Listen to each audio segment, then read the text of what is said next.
Halo, selamat sore pemirsa. Harapan tinggi di bidang ekonomi terhadap pemerintahan Joko Widodo Ma'ruf Amin yang ternyata belum terwujud di tahun pertama pemerintahan.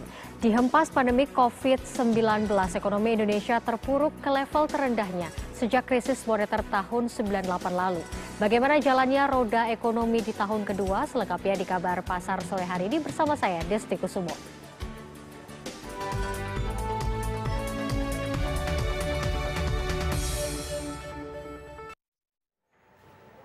Kita awali informasi pertama pemirsa, tingginya harapan di bidang ekonomi terhadap pemerintahan Joko Widodo dan Ma'ruf Amin ternyata belum terwujud di tahun pertamanya. Dihempas pandemi COVID-19, ekonomi Indonesia justru terpuruk ke level terendahnya sejak krisis moneter tahun 98 lalu.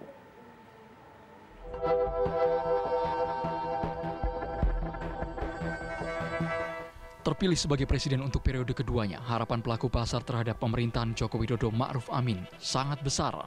Namun sejak dilantik pada akhir tahun lalu, kinerja ekonomi Indonesia justru kian terpuruk. Tren perlambatan ekonomi yang sudah terjadi sejak kuartal keempat tahun lalu ternyata justru semakin parah.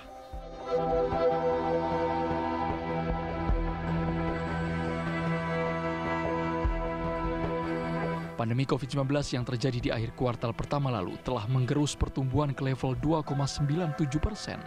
Bahkan kinerja ekonomi semakin parah dan anjlok hingga 5,32% di kuartal kedua. Meski ekonomi kuartal ketiga diperkirakan sedikit membaik, Indonesia dipastikan masih dalam pertumbuhan negatif. Hingga akhir tahun, berbagai lembaga keuangan dunia, bahkan pemerintah memperkirakan ekonomi Indonesia akan terkoreksi di kisaran 0 hingga 3%. Kinerja ini akan menjadi yang terburuk sejak krisis tahun 98 lalu. Seiring dengan melambatnya perekonomian, tingkat kepuasan terhadap pemerintah juga terus tergerus. Pada puncak pandemi di bulan Mei, tingkat kepuasan terhadap pemerintah sempat mencapai titik terendahnya. Namun, seiring dengan membaiknya penanganan pandemi COVID-19, tingkat kepuasan mulai meningkat, terutama pada masyarakat bawah.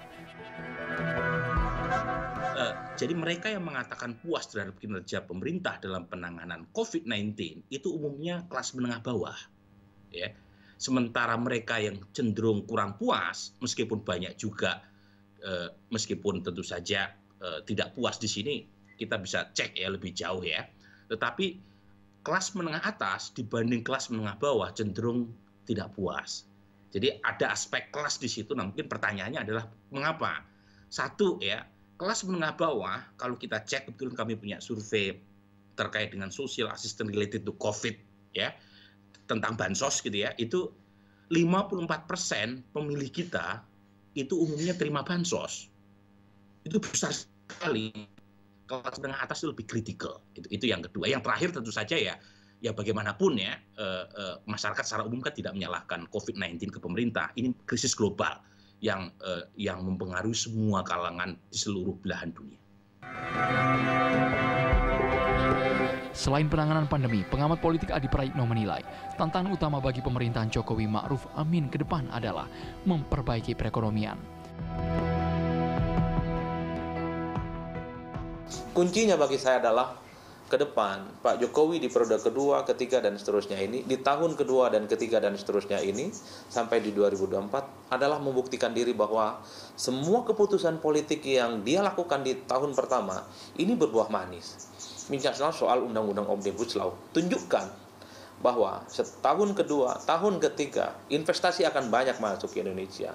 Di tahun kedua dan ketiga, akan begitu banyak serapan tenaga kerja. Akan begitu banyak anak-anak muda yang kemudian bisa mengakses pekerjaan yang itu sesuai dengan janji awal munculnya Omnibus Law ini. Tanpa itu semua, saya kira Pak Jokowi tidak akan meninggalkan satu legasi. Meski perekonomian tengah terpuruk, pemerintah optimistis Indonesia bisa segera pulih. Disahkannya Omnibus Law, Undang-Undang Cipta Kerja, diyakini bisa memperbaiki birokrasi dan menarik investasi secara masif. Dari Jakarta, tim TV One mengabarkan.